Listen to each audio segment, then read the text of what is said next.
নমস্কার বন্ধুরা, আমি আইনজীবী বাঙালি ফেসবুক চ্যানেল থেকে বলছি। একটা কথা হচ্ছে যে একটা ভিডিও দেখাবো, মানে যে ভিডিওটা সত্যি অতি দুঃখের, খুবই খারাপ লাগছে এবং তার জন্য কিছু অবশ্যই করা দরকার আজকে হিন্দু সমাজের। আগে ভিডিওর ক্লিপটা একটু দেখে নিন। আমরা বাংলাদেশের হিন্দু দাদা, আমাদের অবস্থা আর ভালো নেই। প্রতিদিন মনে হয় আজই শেষ দিন। রাতে ঘুম হয় না, বাইরের শব্দ পেলেই ভয় লাগে। আপনারা যদি চুপ থাকেন তাহলে আমরা একদিন হারিয়ে যাব। এই ভিডিওটা বাংলাদেশের ভিডিও। একজন সনাতনী ধর্মের গৃহবধূ কি বলছে যে আমরা বাংলাদেশি হিন্দুরা সুরক্ষিত নই এবং হিন্দু দাদাদের কাছে হাত জড়ো করে অনুরোধ করছে যে কিছু একটা বলুন এবং নাহলে আমরা হারিয়ে যাব। এবং এই ভিডিওটা যে পোস্ট হয়েছে এবং যে ছেলেটা ভিডিওটা পোস্ট করেছে সে কি বলছে যে হিন্দুস্তানের মুসলিমরা সুরক্ষিত আর বাংলাদেশের হিন্দুরা সুরক্ষিত নয়। কেন এই জায়গাটা আসবে? এই জায়গাটা কেন আসবে? এই যে এত বড় বড় এত কথা এতজনে বলেন, এত বড় বড় কথা বলেন যে আজকে এই যে পরিস্থিতি এসে দাঁড়িয়েছে বাংলাদেশের হিন্দুদের, তাহলে হিন্দুরা জাগবে না? আমাদের এই পশ্চিমবঙ্গের মুখ্যমন্ত্রী শুভেন্দু অধিকারী বলতে পারে না যে আমরা হিন্দুরা রাজত্ব করবে, হিন্দু রাষ্ট্র চাই? বাংলাদেশের অবস্থাটা কোথায় এসে দাঁড়িয়েছে? কোথায় এসে দাঁড়িয়েছে? আজকে তারা সুরক্ষিত নয়। আর এই পশ্চিমবঙ্গে কি হচ্ছে এটা? আরে হিন্দু হিন্দুর পাশে দাঁড়াবে না তো কার পাশে দাঁড়াবে? আজকে বাংলাদেশের কি অবস্থা এসে দাঁড়িয়েছে? হিন্দুরা ওখানে থাকতে পারছে না, তাদের উপর কিভাবে অত্যাচার হচ্ছে। আর আমাদের এখানটাতে আমরা কিন্তু হিন্দুরা মুসলিমদের সহিত আমরা একত্রিত হয়ে হিন্দু মুসলিম ভাই ভাই হয়ে আমরা বসবাস করছি। তো সনাতন ধর্মের হিন্দুদের মন অনেক বড় মন, এটা ভাবতে হবে। আর যে সমস্ত হিন্দুরা হিন্দু বিরোধী, হিন্দু বিরোধী কেন বলছি কথাটা বলছি, সেকুলার, এই সেকুলাররা কি করছে? ধর্মনিরপেক্ষ দেশ, অবশ্যই ধর্মনিরপেক্ষ দেশ, ধর্মনিরপেক্ষ দেশে সব ধর্মের মানুষ সুস্থভাবে ভালো স্বাভাবিকভাবে জীবনযাপন করবে। তাহলে এই সেকুলাররা, আপনারা আবার দেখুন না, আপনারা বাংলাদেশে গিয়ে যে জিনিসগুলো হচ্ছে তাই নিয়ে কোনো কথা বলছেন না কেন? আপনারা চুপ আছেন কেন? আপনারা কেন বলছেন না যে না এটা ঠিক হচ্ছে না, এটা ভুল হচ্ছে? আজকে বাংলাদেশে হিন্দুরা তারা ওখানেই বসবাস করে, তারা ওখানেই থাকবে, সুরক্ষিত থাকবে।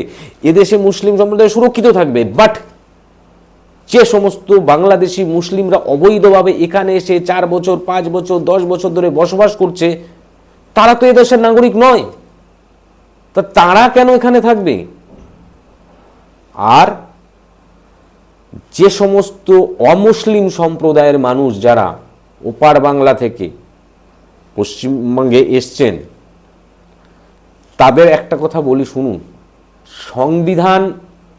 সংবিধান রয়েছে, যে আইন প্রণয়ন হয়েছে, যে আইনটা 2019 সালে পাশ হয়েছে এবং সেখানে বলা হয়েছে যে অমুসলিম সম্প্রদায়ের মানুষ যারা ধর্মীয় কারণে নিপীড়িত হয়ে এই দেশে আসবে, ভারতবর্ষে আসবে এবং ভারতবর্ষের ভূখণ্ডে বসবাস করবে, মিনিমাম 6 বছর থাকলে সে অবশ্যই নাগরিকত্ব পাবে। আর আমাদের পশ্চিমবঙ্গের মুখ্যমন্ত্রী শুভেন্দু অধিকারী মহাশয় বলেছেন যে 2024-এর 31শে ডিসেম্বর আগে যে সমস্ত অমুসলিম সম্প্রদায়ের যে 7টা কমিউনিটি, তার মধ্যে হিন্দু, বৌদ্ধ, খ্রিস্টান, জৈন, পার্সি, আর এই যে যারা আছে ধর্মীয় কারণে নিপীড়িত হয়ে যারা এসছে, তারা এ দেশে বসবাস করবে এবং তাদেরকে পুলিশ কোনো হ্যারাসমেন্ট করতে পারবেন এবং তারা সিএর আওতায় যখন আসবে তখন নাগরিকত্ব পাবে।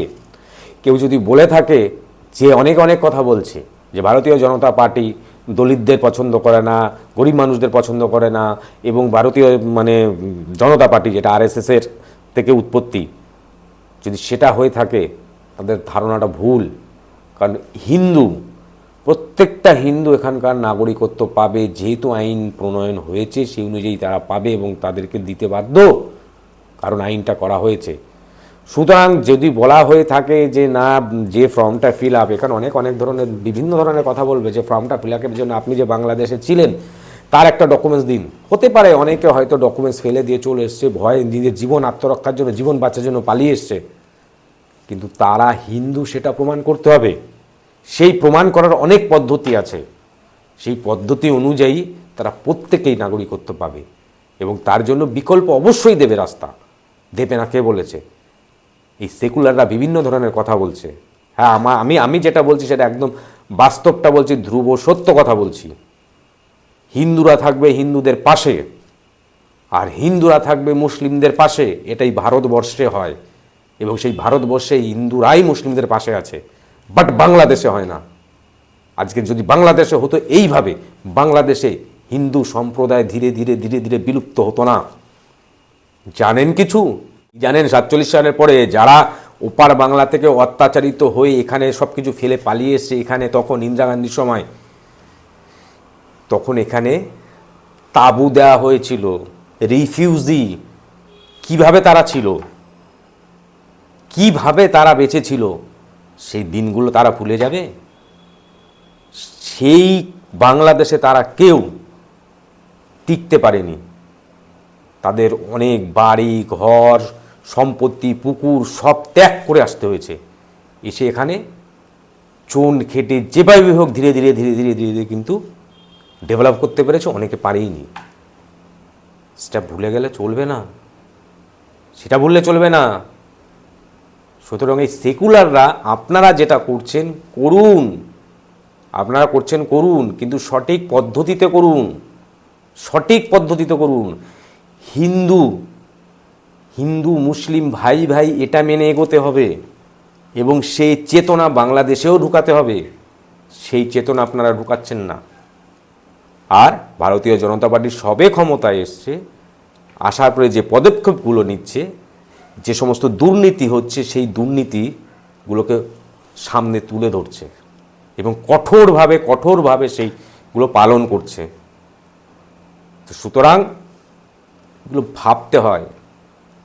রাজনীতি করব অবশ্যই, কিন্তু মানুষের পাশে মানুষ দাঁড়াবে না, তা কে দাঁড়াবে?